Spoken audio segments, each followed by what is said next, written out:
Hello guys. सो आज हम part 2 पढ़ने वाले हैं अपने माइंड मैप्स का।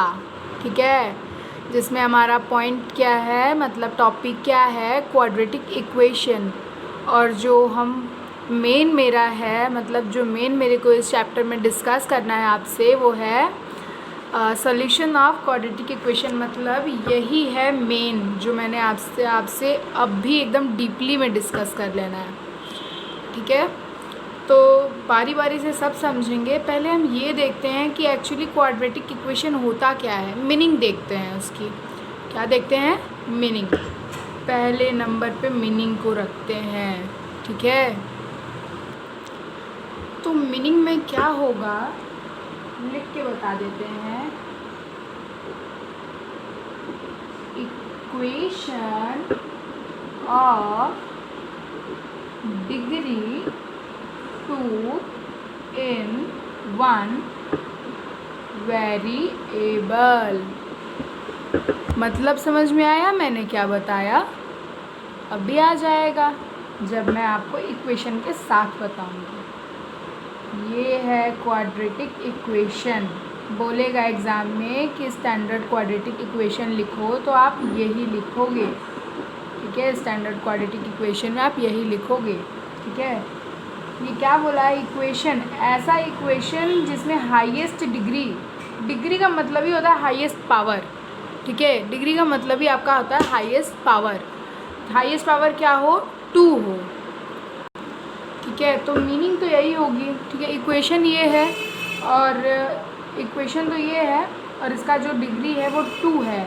मतलब सबसे हाईएस्ट पावर को हम डिग्री बोलते हैं, तो डिग्री 2 है। दैट मीन्स कि यही होगा हमारा क्या? Quadratic equation. क्वाड्रेटिक इक्वेशन हो। ठीक है, अब दूसरा क्या है? Number 2, general form. क्या है? General form of quadratic equation क्या होता है? तो अब हम नंबर 2 में वो जानेंगे। क्या है? General form. तो जनरल फॉर्म क्या होता है, आइए देखते हैं। जनरल फॉर्म कुछ नहीं होता है, यही होता है जनरल फॉर्म इसका। ax² + bx + c। c क्या होता है हमारा? एज अ कांस्टेंट होता है। क्या होता है? एज अ कांस्टेंट टर्म होता है। ठीक है, a ≠ 0 हर बार की तरह। एंड जो आपका a b और c है वो क्या होता है? Real number. ये 2 केसेस हैं आपको याद करने हैं। ठीक है, A B C real number होता है, a ≠ 0 होगा, यहाँ 0 लिखना था ना, a ≠ 0 होगा। ये 2 केसेस आपको याद करने हैं। बाकी जो general form of quadratic equation है वो तो यही है। और मीनिंग आपका, मीनिंग और इक्वेशन दोनों एक दूसरे से रिलेट है। ठीक है, क्योंकि मीनिंग जो होता है वो डिग्री से, पावर से मतलब रिलेटेड है, और यहाँ पे जनरल फॉर्म तो है ही पावर में। ठीक है, तो हमारा जो थर्ड है वो देखते हैं क्या है। थर्ड जो है वो क्या है? Quadratic formula. क्वाड्रेटिक फार्मूला है। एक बार फिर से बोलिए, क्वाड्रेटिक फार्मूला है। ठीक है, तो बड़ा मज़ा आता है क्वाड्रेटिक बोलने में। नाम तो सुना ही होगा। किसका किसका नाम सुना होगा? श्रीधराचार्य जी का। किसका? श्रीधराचार्य जी का। अब केवियन तो इसको अपने भाषा में कुछ और ही बोलते हैं, लेकिन फ़िलहाल तो हम श्रीधराचार्य ही बोलेंगे आपके लिए। ठीक है, तो इन्होंने क्या पंचायत दिया था अपना, मतलब क्या फार्मूला रखा था कि, ठीक है, तो देखिए पिछले वाले में भी हमने क्या पढ़ा था, जो सिंपल वाला था, जनरल फॉर्म और मीनिंग वाला, जो इसके पहले मैंने बताया, रूट ऑफ जनरल फॉर्म, ऐसे भी लिख सकता है, root of general form.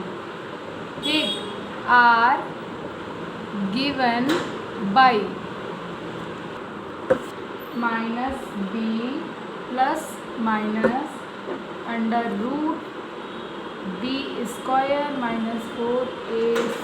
- 4ac/2।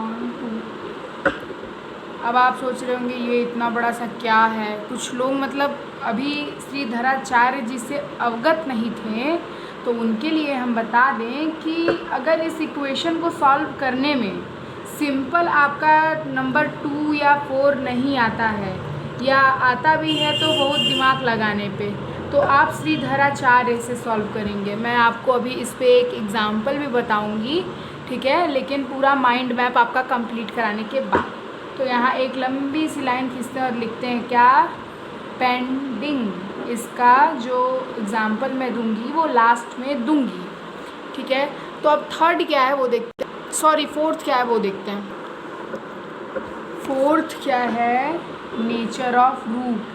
Root का नेचर क्या है, वो क्रूएल है या दयालु है, कैसा है वो, खड़ूस है या दयालु है, वो नेचर पूछा है, nature of root. What is nature of root, क्या होता है ये, ठीक है। तो आइए उसको देखते हैं। नेचर ऑफ रूट, ठीक है, यही है नेचर ऑफ रूट के लिए पेज। क्या होता है नेचर ऑफ रूट, ठीक है, अभी हम बताएंगे। 1 2 3, अब हम लिख लेते हैं फिर आपको समझाएंगे, ठीक है। पहले लिख तो लें। हाँ, तो मैंने लिख लिया है। देखिए, जो आपका सिंपल था जनरल फॉर्म, हम सिंपली वही लिखेंगे, और जो नियम था हमारे धराचार्य जी का, तो वो हमने यहाँ पे क्या लिखा है, सिर्फ रूट के अंदर वाला न्यूमरेटर पार्ट लिखा है। रूट के अंदर वाला न्यूमरेटर पार्ट, जिसको हम डिस्क्रिमिनेट करेंगे किससे, एज अ डी से, मतलब इस पूरे को हम डी मान लेते हैं। यहाँ ले लिया है डिस्क्रिमिनेट एज डी, ठीक है। तो जब हमारा ये जो पूरी वैल्यू है डी इज़ ग्रेटर दैन 0 होगा, तो ये जो 2 है वो एग्जैक्ट 2 वैल्यू निकलेगी। जो स्क्वायर है वो एग्जैक्ट 2 वैल्यू निकलेगी, 2 रियल रूट एग्जैक्ट 2 वैल्यू निकलेगी, ठीक। और उसी केस में जो d है वो इक्वल टू 0 है, तो जो वैल्यू निकलेगी यहाँ स्क्वायर की, मतलब b की जो 2 वैल्यू निकलेगी वो क्या निकलेगी, रियल रूट एक तो होगी और दूसरी इक्वल होगी। मतलब अगर एक 1 है तो दूसरा भी 1, अगर एक 2 है तो दूसरा भी 2, मतलब इक्वल होगी सिंपली।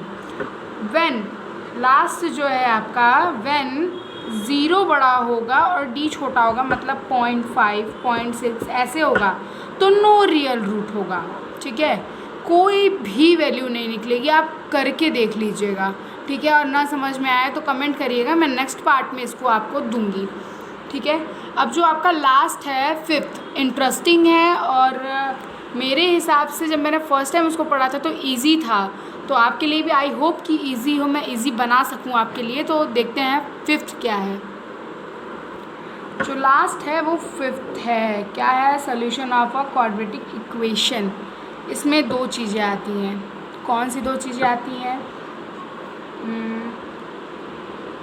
ये बहुत छोटा हो जा रहा है, मतलब पतला हो जा रहा है ना, लेकिन फिर भी आपको समझ में तो आएगा। बाय कंप्लीटिंग स्क्वायर मेथड, पहला तो ये बाय कंप्लीटिंग स्क्वायर मेथड, दूसरा क्या है, बाय फैक्टराइजेशन। 2 चीज़ें। तो पहले हम क्या पढ़ेंगे, पहले हम कंप्लीटिंग द स्क्वायर मेथड पढ़ेंगे, ठीक है। मेन यही था हमारा, कंप्लीटिंग द स्क्वायर मेथड। देखते हैं क्या है,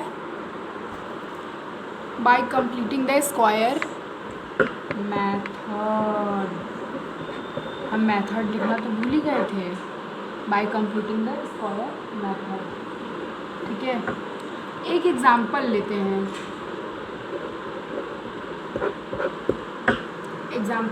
वो क्या होगा, आप अपने हिसाब से भी ले लीजिएगा।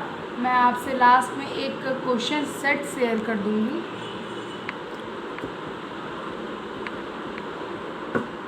Equals to 0। अब ऐसा कोई, मैंने पहले पार्ट में भी अपने बताया है इसके, कि इन दोनों का पहले तो मल्टीप्लाई करेंगे, और ये राज हम किसी से नहीं बताएंगे कि हमने इन दोनों का मल्टीप्लाई किया। क्यों, क्योंकि हमें इस पूरे मैटर को सॉल्व करना है, इसलिए हमें यहाँ का राज किसी से शेयर नहीं करना है। यहाँ की जो सीक्रेट बातें हैं, कितना मल्टीपल है, वो किसी से हमें शेयर नहीं करना है, जो कि हमारा क्या आएगा 6 आएगा। हमें यहाँ पे भी नहीं लिखना है और हो सके तो मन में ही रखना है क्योंकि दीवारों के भी कान होते हैं, ठीक है। तो इन दोनों का मल्टीप्लाई करेंगे तो 6 आएगा। ऐसा कोई नंबर खोजिएगा जो मल्टीप्लाई करने पे भी 6 आए और प्लस करने पे भी -5x आए। तो ये तो सिंपल है, एक 3x आ जाएगा -2x आ जाएगा +3 हो जाएगा। इन दोनों में से कॉमन लिए x, 2x -3, इन दोनों में से कॉमन लिए -1, तो ये हो जाएगा आपका 2x और यहाँ पे -3। तो एक ब्रैकेट में x -1, एक ब्रैकेट में 2x -3, ठीक।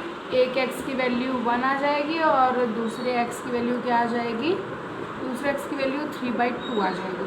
अब इसको मैं, ये तो सिंपल मेथड था, ये कंप्लीटिंग स्क्वायर मेथड नहीं था, ये सिंपल मेथड था आपका इस क्वेश्चन को सॉल्व करने में। अब मैं इसी क्वेश्चन को बाय कंप्लीटिंग स्क्वायर मेथड से सॉल्व करूँगी। क्या है 2x² -5x/3।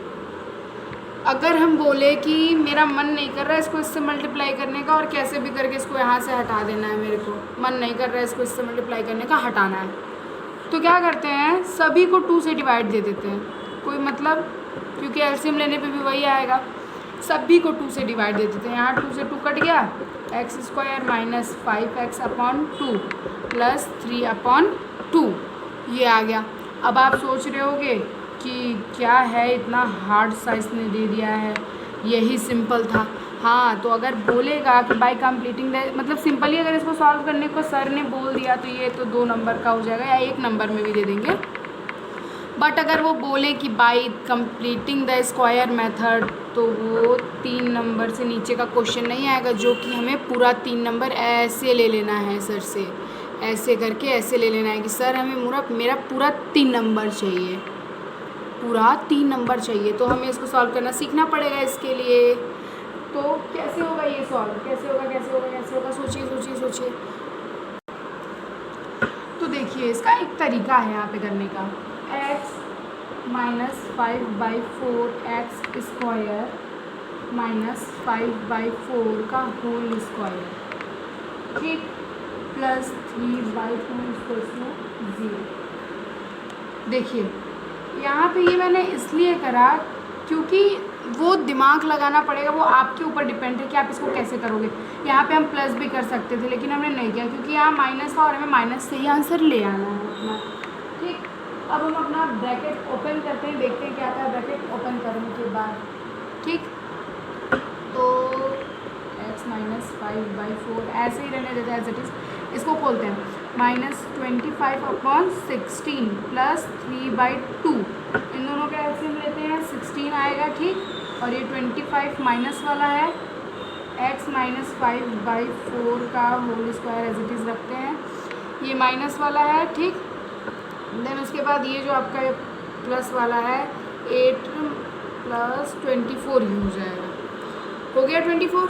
अब ये क्या आएगा -1/16 -5, ये एज इट इज़ हो जाएगा, उतर जाएगा। यहाँ तक कोई दिक्कत, होप कि ना हो यहाँ के बाद कोई दिक्कत, ठीक। इसी पेज पे हम आपको बताएंगे, हम पेज वेस्ट नहीं करेंगे, ठीक है।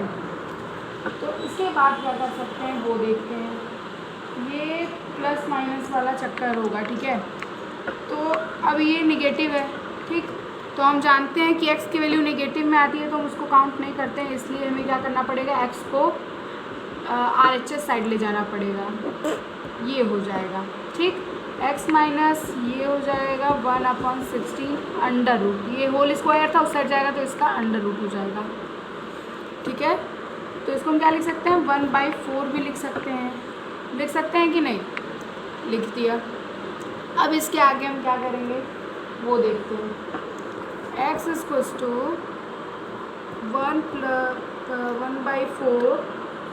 1/4 एक बार माइनस के साथ लेंगे, एक बार प्लस के साथ लेंगे, ये -5/4। एक चीज़ देखिए मैं आपको यहाँ बताना भूल गई, यहाँ पे भी वो रूल होगा जो श्रीधराचार्य में है, एक बार प्लस के साथ लेंगे, एक बार माइनस के साथ लेंगे, क्योंकि यहाँ पे x की वैल्यू 2 निकलनी चाहिए, स्क्वायर के हिसाब से x की वैल्यू 2 ही निकलनी चाहिए, ये तो सिंपल मेथड था, ठीक है। तो यहाँ पे 2 निकलनी चाहिए, इसलिए एक बार हम प्लस लेंगे, एक बार माइनस लेंगे। ये x इक्वल्स टू 1, ये हो जाएगा 4 कॉमन हो जाएगा 6, 3/2 हो जाएगा। एक वैल्यू वेरीफाई हो गई आपकी। ये क्या है, ये एक वैल्यू वेरीफाई हुई आपकी, ये x1 है। x2 अब हम माइनस के केस में लेके देखते हैं। 5/4, 4 एलसीएम लिए 1 माइनस 4, सॉरी माइनस 5, -4 अपॉन ये कट ऑफ हो गया, -1 आ गया। ठीक है, तो यहाँ -1 आया ज़रूर है, लेकिन हम -1 सॉरी ये बड़ा वाला छोटे वाले से माइनस होगा ना, यहाँ 4 और ये होगा ना, तो यहाँ 5 हो जाएगा और ये -1 हो जाएगा। सही है, सही है। 4 कट ऑफ हो जाएगा, ये +1 आंसर आ जाएगा। ये दूसरी वैल्यू भी आपकी वेरीफाई हो गई यहाँ से। ये हमने सिंपल वाले से करा था, लेकिन अगर 3 नंबर में बोल देगा by completing the square method, तो इतना लंबा आपको जाना पड़ेगा। ठीक है, मतलब एक पेज तो मेरा तो लग ही जाता है, एक पेज, क्योंकि यहाँ इतना रफली करा है मैंने, लेकिन एग्ज़ाम में क्लियरिटी से करना होता है ना, तो एक पेज तो लग ही जाएंगे इसमें। ठीक है, अब हम दूसरा देखते हैं, pairs of linear equation in 2 variable. हमारा एक कंप्लीट हो गया, quadratic equation. Pairs of linear equation in 2 variable हम देखते हैं। अब देखिए, मैंने आपको जाने अनजाने में कुछ छोड़ दिया है आपका, जो कि था बाय द फैक्टराइजेशन। आपके भी दिमाग में नहीं आ रहा था कि फैक्टराइजेशन मेथड ही इसने तो नहीं बताया, लेकिन मतलब टाइम रहते ही हमें याद आ गया, नहीं तो हम तो दूसरा टॉपिक स्टार्ट करने वाले थे। बाय फैक्टराइजेशन तो जाने अनजाने में छोड़ तो दिया था, बट आपको मैंने पहले भी समझा दिया फैक्टराइजेशन मेथड। वो कहाँ समझाया, दिखाती होगी आपको।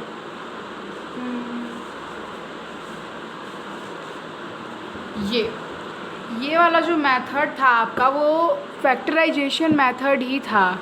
कौन सा मेथड था, फैक्टराइजेशन मेथड ही था। ये वाला जो है, ये जो है आपका, ये वाला फैक्टराइजेशन मेथड ही है। ठीक है, चलिए कोई नहीं, मैं फिर से समझा देती हूँ आपको। कोई नंबर लेते हैं हम, मतलब एग्जांपल लेते हैं, x² प्लस सॉरी -x -2 = 0। देखिए, मैंने पहले ही बताया था कि इन दोनों की मल्टीप्लाई का राज सिर्फ हमारे मन में ही रहना चाहिए, क्योंकि दीवालों के भी कान होते हैं। तो ये 12 हो जाएगा। क्या हो जाएगा, 12। ठीक, तो ऐसा कोई नंबर उठाइए जिसका मल्टीपल जो हो वो 12 हो और माइनस करने पे -x आए। मेरे को तो पता है वो नंबर क्या होगा, 3x - 4x होगा, -2 = 0। ठीक है, वो नंबर ये होगा। इन दोनों में से कॉमन लेते हैं, क्या आएगा, 3x आएगा, अंदर क्या बचेगा, 3x और क्या बचेगा, +1। ठीक, ये बचेगा,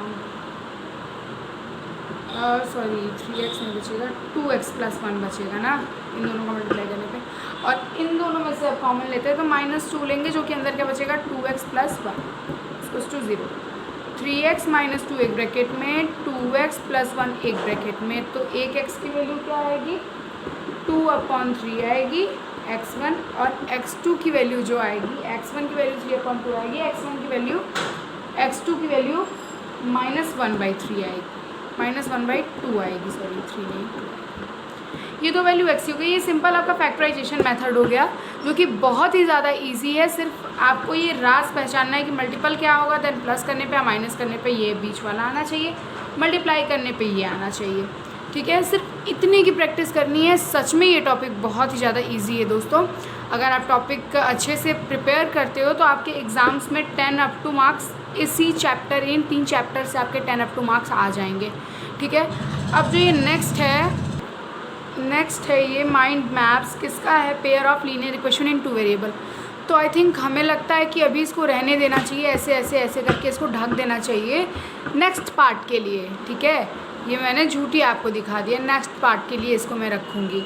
ठीक है, तो तब तक के लिए आप हमारा वीडियो एंजॉय करिए, पढ़िए, और जिन्होंने सब्सक्राइब नहीं करा है प्लीज़ उसको सब्सक्राइब करिए, कमेंट करिए, लाइक करिए, और सच में हमें आपके फुल सपोर्ट की ज़रूरत है। ठीक है, थैंक यू।